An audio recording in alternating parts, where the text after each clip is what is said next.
नमस्कार, मैं हूं आपके साथ मोनिका गुप्ता। आप देख रहे हैं खबर उत्तराखंड। बुलेटिन की शुरुआत करेंगे खास खबरों के साथ। मुख्यमंत्री पुष्कर सिंह धामी ने सेलाकुई स्थित इंटरनेशनल स्कूल के वार्षिकोत्सव कार्यक्रम में हिस्सा लिया। इस दौरान कार्यक्रम में मुख्यमंत्री ने कहा कि हमारी संस्कृति में शिक्षा ग्रहण करने का अर्थ केवल किताबी ज्ञान नहीं, बल्कि ये एक ऐसी यात्रा है जिसमें हम स्वयं के और अपने अस्तित्व की खोज करते हैं।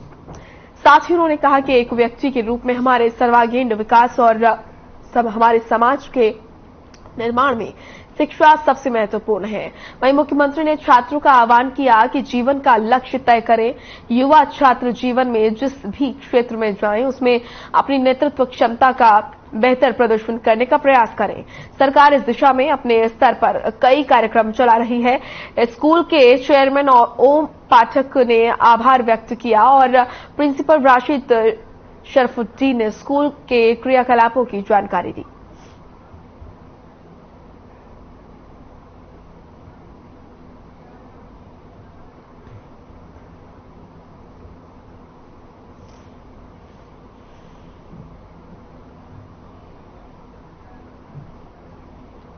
देहरादून से बड़ी खबर आ रही है। 4 दिवसीय दौरे पर कैलाश विजयवर्गीय। बीजेपी राष्ट्रीय महासचिव कैलाश विजयवर्गीय प्रदेश अध्यक्ष महेंद्र भट्ट ने बुके देकर उनका स्वागत किया। मीडिया और सोशल मीडिया पर विभाग की बैठक लेंगे। इस वक्त की ये बड़ी और अहम जानकारी। प्रदेश अध्यक्ष महेंद्र भट्ट ने बुके देकर कैलाश विजयवर्गीय का स्वागत किया। 4 दिवसीय दौरे पर है कैलाश विजयवर्गीय। देहरादून से बड़ी खबर। बीजेपी राष्ट्रीय महासचिव कैलाश विजयवर्गीय 4 दिन के दौरे पर हैं। प्रदेश अध्यक्ष ने उनका स्वागत किया। देहरादून से बड़ी खबर। 4 दिवसीय दौरे पर कैलाश विजयवर्गीय। बीजेपी राष्ट्रीय महासचिव कैलाश विजयवर्गीय जब पहुंचे तो उनका स्वागत किया गया। ये तस्वीरें आप देखिए। बुके देकर उनका स्वागत किया गया। 4 दिवसीय दौरे पर हैं कैलाश विजयवर्गीय।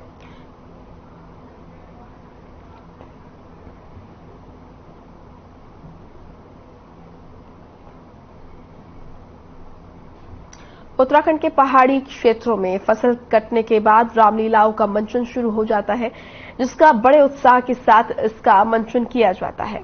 अल्मोड़ा जिले के ग्रामीण क्षेत्रों में आजकल रामलीला की धूम मची हुई है, जिसमें ग्रामीण कलाकार अद्भुत प्रदर्शन करते हैं और भगवान राम के विधाओं का गुणगान कर रहे हैं। इस रामलीला का शुभारंभ विधायक मनोज तिवारी ने किया है।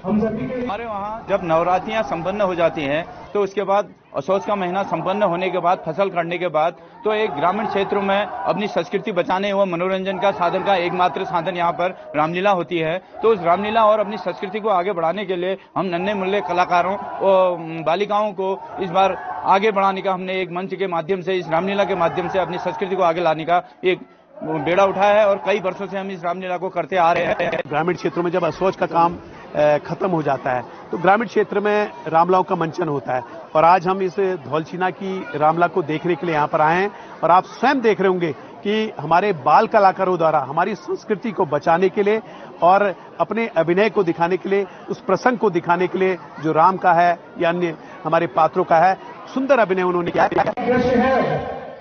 हम सभी के लिए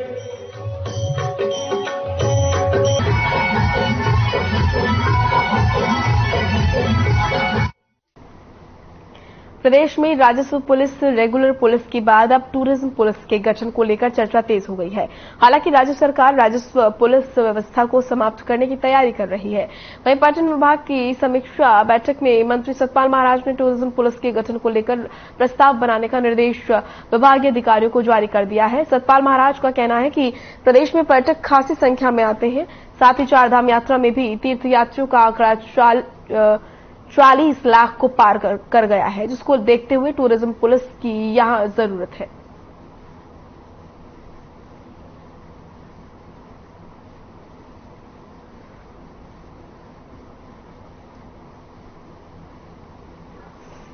लोगों को मिलने जो डिस्ट्रिक्ट मैजिस्ट्रेट चारधाम यात्रा पर भी चर्चा हुई है। इसमें अभी बहुत बड़ी यात्रा हमारी हुई है, जिसमें 42,90,778 यात्री आए हैं और ये मैं समझता हूं कि सीजन के अंत तक ये करीब हमारी 45 लाख पहुंच जाएंगी।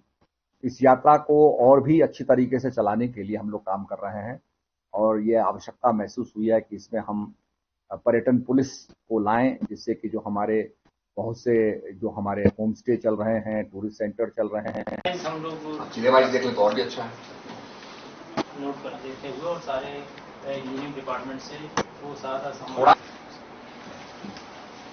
पर ये सूचना लोगों को मिली, जो डिस्ट्रिक्ट मैजिस्ट्रेट थे गोपेश्वर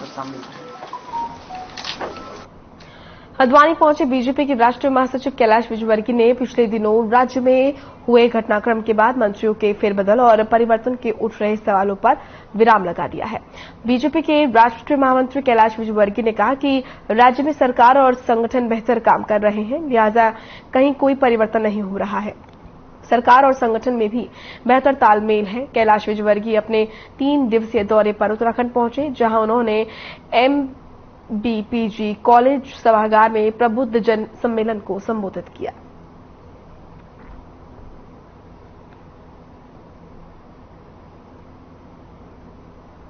संगठन की परिस्थिति, जहां सरकार है वहां सरकार की परिस्थिति देखना, अध्ययन करना और उसके बारे में एक नोट बनाकर राष्ट्रीय अध्यक्ष जी को देना।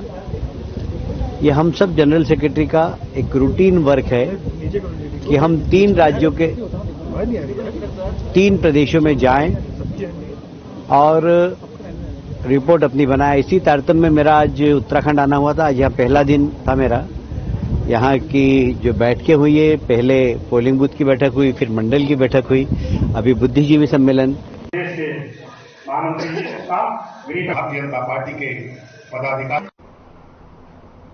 हरिद्वार रेलवे स्टेशन पर एक बार फिर धमकी भरा पत्र मिला है, जिसमें हरिद्वार रेलवे स्टेशन समेत उत्तराखंड के धार्मिक स्थलों को बम से उड़ाने की धमकी दी गई है। पत्र के मिलने के बाद जीआरपी और आरपीएफ हरकत में आ गए। स्टेशन परिसर में एटीएस, बीडीएस समेत दूसरी एजेंसियों के साथ सघन चेकिंग अभियान चलाया जा रहा है और हर संदिग्ध व्यक्ति से पूछताछ की जा रही है।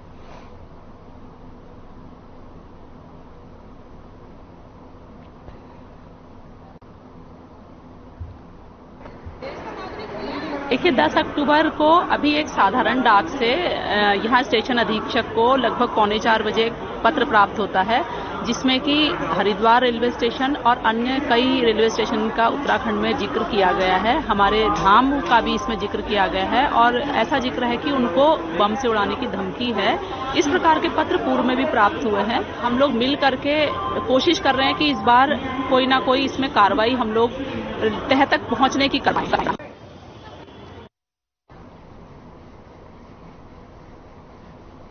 वहीं लालधाम के प्राइमरी स्कूल में मिड डे मील योजना में लापरवाही बरतने का मामला सामने आया है। मामले पर कार्रवाई करते हुए जिला शिक्षा अधिकारी ने प्राइमरी स्कूल के प्रिंसिपल को निलंबित कर दिया है। जिला शिक्षा अधिकारी शिव प्रसाद सेमवाल ने बताया कि ब्लॉक स्तर पर टीमें बनाकर प्राइमरी स्कूलों में निरीक्षण कराया गया था। लालधाम के प्राइमरी स्कूल में निरीक्षण के दौरान मिड डे मील के संचालन में कई खामियां पाई गई थी।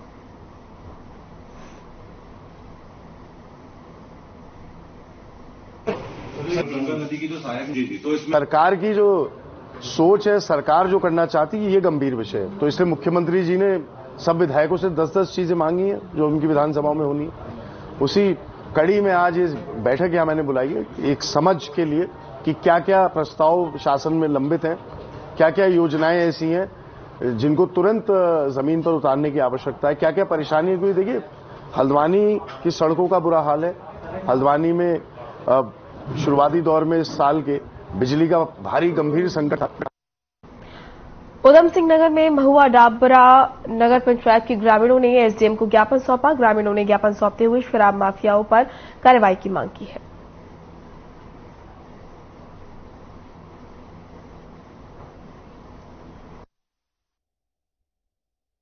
ज्ञापन दिया गया, उसमें लिखा गया है कि महुआ डाबरा में वार्ड नंबर 1 में कच्ची शराब की बिक्री होती है। तो इसके लिए मैंने अभी एक संयुक्त टीम का गठन मैं कर रही हूं, जिसमें कि तहसीलदार, आबकारी इंस्पेक्टर और कोतवाल की टीम बनी हुई है कि जो कि इसमें औचक निरीक्षण करेगी और छापेमारी करेगी। है कि गांव में कच्ची शराब अधिक बिक रही है।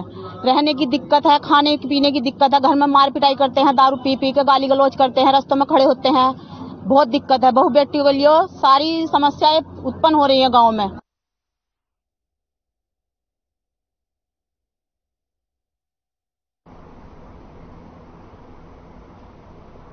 उधम सिंह नगर जिले के किच्चा में बिजली बिल ठीक कराने को लेकर कांग्रेसी नेता की एसडीओ से तीखी नोकझोंक हो गई। कांग्रेसियों और विद्युत विभाग के अधिकारियों के बीच का विवाद कोतवाली पहुंच गया। विद्युत विभाग के एसडीओ दिनेश चंद्र गुरुरानी ने कहा कि कांग्रेसी नेता गणेश उपाध्याय ने कार्यालय में आकर गाली गलौज करते हुए जान से मारने की धमकी दी है। वहीं दूसरी तरफ कांग्रेस नेता ने एसडीओ के आरोप को गलत बताया और कहा कि वो एक गरीब आदमी के बिल को ठीक कराने के लिए गए थे, जिसके बाद एसडीओ ने उनके साथ अभद्रता की। पुलिस ने दोनों पक्षों की शिकायत पर मामला दर्ज कर मामले की जांच शुरू कर दी है।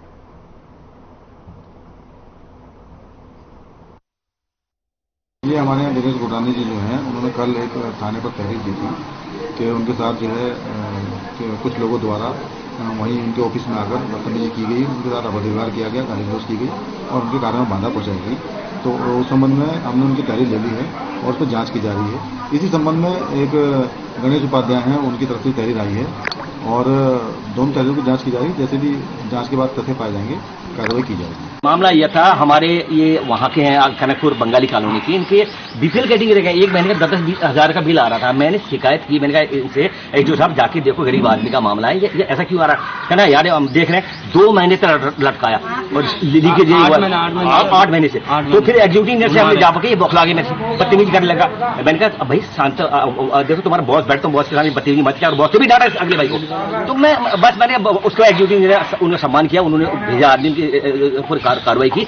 लेकिन मुझे जब पत्रकारों का फोन आया, भाई आप तहरीर दे रखी, मुझे तब मालूम पड़ा तहरीर है। तो मैंने कहा भैया मैं तो जनप्रतिनिधि हूं, तहरीर मुझे जरूरत क्या है? मेरे मित्रों ने कहा आप भी दीजिए तहरीर न कर पाए। अपने को पूर्व सीएम के सलाहकार बता करके मेरे कार्यालय में आए और उनके साथ 1-2 लोग और भी थे।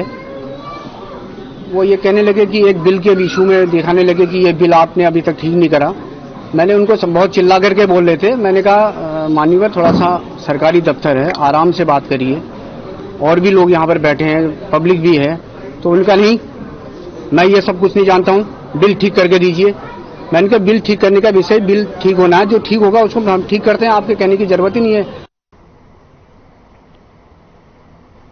पिरान कलियर आने वाले जायरीनों के लिए दरगाह परिसर में खड़ा गूलर का पेड़ खास अहमियत रखता है। प्राचीन मान्यताओं के अनुसार हजरत अलाउद्दीन अली अहमद ने इबादत की थी। आपको बता दें कि गूलर के पेड़ के नीचे खड़े होकर बरसों खुदा की इबादत की थी। भोजन के नाम पर हजरत साबिर साहब गूलर ही खाते थे और जालंधर से आए एक जायरीन महेंद्र पाल ने बताया कि वो करीब 40 से 50 बार यहां आ चुके हैं और उनकी हर मुराद पूरी हो गई।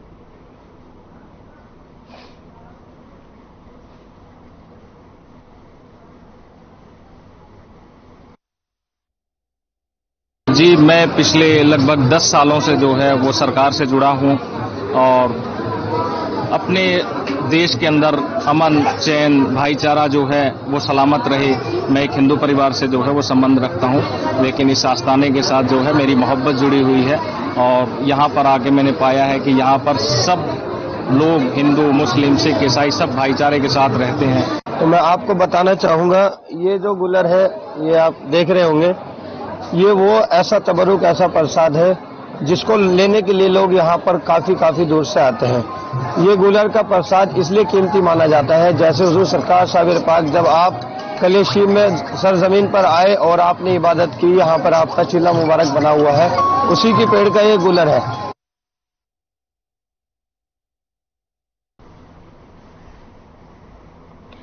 तो हजरत अलाउद्दीन अली ने यहाँ पर इबादत की थी। इस गूलर के पेड़ की खास अहमियत इसलिए मानी जाती है क्योंकि इसके नीचे उन्होंने इबादत की थी और वो खाने के तौर पर इस गूलर को खाते थे और इसी वजह से माना जाता है कि जो भी यहाँ पर आता है उसकी हर इच्छा पूरी होती है। तो यहाँ ये गूलर का पेड़ खास अहमियत रखता है। अल्मोड़ा मेडिकल कॉलेज में एमबीबीएस के द्वितीय सत्र लिए एनएमसी की मान्यता मिलने के बाद मेडिकल कॉलेज दूसरा बैच शुरू करने की तैयारियों में जुट गया है। अब 15 नवंबर से MBBS के दूसरे बैच का सत्र शुरू हो जाएगा। वहीं मेडिकल कॉलेज में MRI मशीन भी उपलब्ध कराई जा रही है। कुमाऊं के पहाड़ी जिलों के मरीजों को लाभ मिलेगा।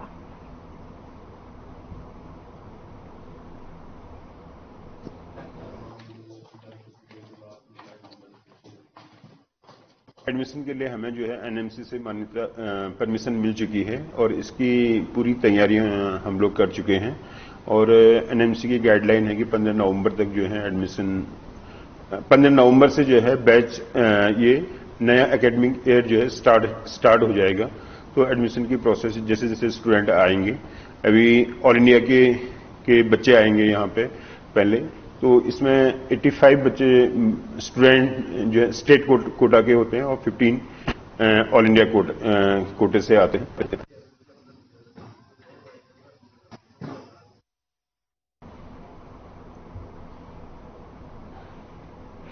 जगतगुरु शंकराचार्य स्वरूपानंद सरस्वती के ब्रह्मलीन हो जाने के बाद शंकराचार्य पद को लेकर विवाद बढ़ता जा रहा है। 17 अक्टूबर को बद्रीनाथ स्थित ज्योतिष पीठ पर स्वामी अविमुक्तेश्वरानंद का पट्टाभिषेक होना है लेकिन हरिद्वार में अखाड़ा परिषद के अध्यक्ष और निरंजनी अखाड़े के सचिव महेंद्र रविंद्रपुरी ने इस कार्यक्रम पर सवाल खड़े किए हैं। निरंजनी अखाड़े में महेंद्र रविंद्रपुरी ने सुप्रीम कोर्ट के आदेश का हवाला देते हुए बताया कि ज्योतिष पीठ पर अविमुक्त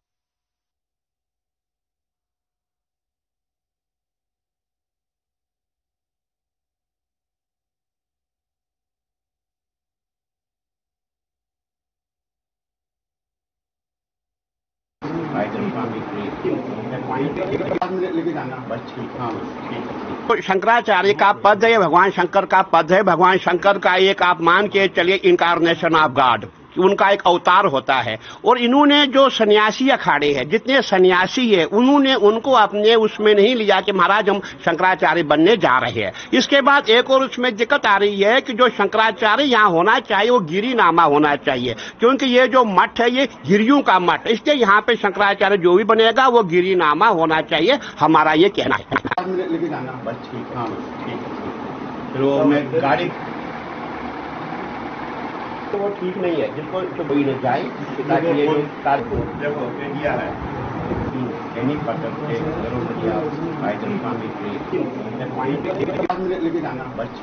क्षेत्रीय विधायक त्रिलोक सिंह चीमा ने एक प्रेस कॉन्फ्रेंस का आयोजन किया। विधायक ने 4 दिन पहले सिख समुदाय की 2 मौतों को लेकर बयान देते हुए कहा कि दोनों मौतें खनन को लेकर हुई हैं। जब तक ये खनन का खेल खत्म नहीं होता ये मौतों का सिलसिला जारी रहेगा। उन्होंने कहा कि हत्या के मामले की सीबीआई जांच होनी चाहिए।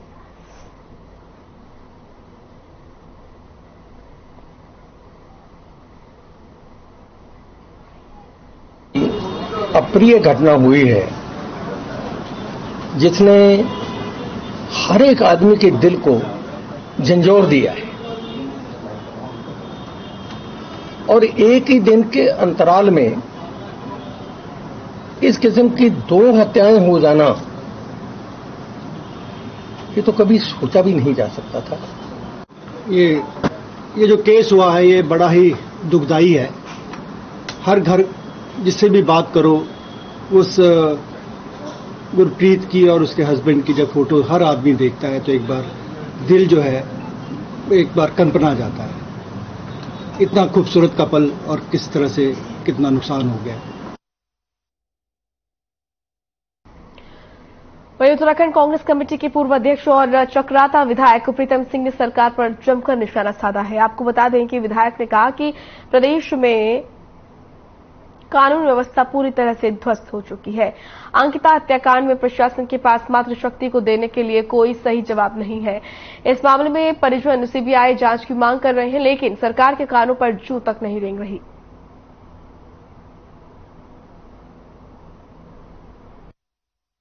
पर आती है वो बिना ड्रेस के होती है और उनके पास हथियार होते हैं और हथियार होने के बाद वो घर जाते हैं तो भाई किसी के घर भी अगर पुलिस जाएगी और उसके पास ड्रेस पहनी नहीं होगी तो कैसे पता चलेगा कि ये पुलिस बल के लोग हैं? ये भी तो हो सकता है कि सिविल वर्दी में जो लोग आए हैं वो अपराधी प्रवृत्ति के लोग हों और इसीलिए वहां संघर्ष भी हुआ।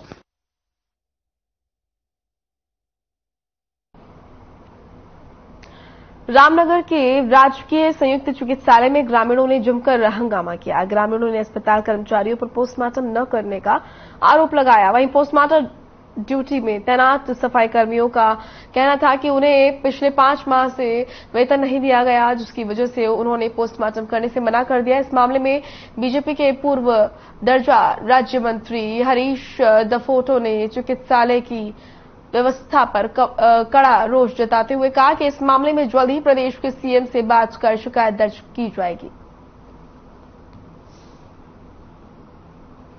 व्यवस्थाएं जो हॉस्पिटल चला रहे हैं, जो हॉस्पिटल जिस संस्था से ये चल रहा है उसकी बहुत गलत नीतियों से चल रहा है और स्टाफ भी बहुत बड़ा है। हम 3 बजे से परिजनों के साथ, वो मेरा भतीजा लगता है रिश्ते में, और हम उनको लेके यहाँ आए हुए हैं। हमने बार बार सीएमएस मैडम से भी बात किया और इनके वरिष्ठ चिकित्सकों से भी बात किया। उन्होंने कहा 10 मिनट में आ रहे हैं, 5 मिनट में आ रहे हैं। हमें बार बार बेवकूफ बनाया जा रहा है। इस हॉस्पिटल की जो रूपरेखा है, जो इसकी कार्य करने की शैली है, बहुत ही गंदी है। अगर ये यथा समय नहीं सुधरा तो हम बहुत बड़ा आंदोलन करेंगे। एकता एंटी करप्शन से जुड़े पदाधिकारियों ने विकास नगर में प्रेस वार्ता का आयोजन किया। एकता एंटी करप्शन के प्रदेश प्रभारी आकल अहमद और प्रदेश प्रवक्ता रजिया बेग की अगुवाई में हुई इस पत्रकार वार्ता में प्रदेश स्तरीय तमाम मुद्दों के साथ ही भू कानून को लेकर चर्चा की गई। इस दौरान उन्होंने कहा कि प्रदेश को बने 22 सालों से अधिक हो चुके हैं, लेकिन प्रदेश की सरकारें आज तक सशक्त भू कानून लागू नहीं कर पाई हैं, जिसके चलते बाहरी प्रदेशों के भू माफिया प्रदेश के लोगों से औने पौने दामों में खरीद कर मोटा मुनाफा कमा रहे हैं। उन्होंने आरोप लगाया कि बाहरी प्रदेशों के कई लोग अपने और अपने परिवार के लोगों के नाम पर आवासीय भूमि खरीदकर उसका हॉस्टल और होटल आदि के रूप में व्यावसायिक इस्तेमाल कर रहे हैं, जिससे स्थानीय लोगों का शोषण हो रहा है। साथ ही राजस्व को भी नुकसान पहुंचाया जा रहा है। लेकिन 2003 से लगातार इस मुद्दे पे चर्चा चल रही है और छिटपुट इन्होंने फेरबदल किए हैं। हमारे विधानसभा में ये मुद्दे को बार बार उठाया जाता है और बार बार दबाया जाता है। इससे जाहिर होता है कि हमारी सरकारें करने को कुछ तैयार नहीं है। उत्तराखंड की जनता के साथ छल किया जा रहा है। ये रखी गई कि कानून को लेकर उत्तराखंड में जो है, जब कांग्रेस की सरकार थी एनडी तिवारी जी की, तो उस समय जो है एक आवाज उठी थी उत्तराखंड से कि यहाँ पे जो है बाहर के लोगों के लिए प्रतिबंध लगना चाहिए। तो उस समय जो है सरकार में 2003 में तिवारी जी की सरकार में 500 मीटर जो है वर्ग मीटर के लिए ये आदेश जो है कानून बनाया गया था कि भाई 500 मीटर भी बाहर का व्यक्ति ले पाएगा।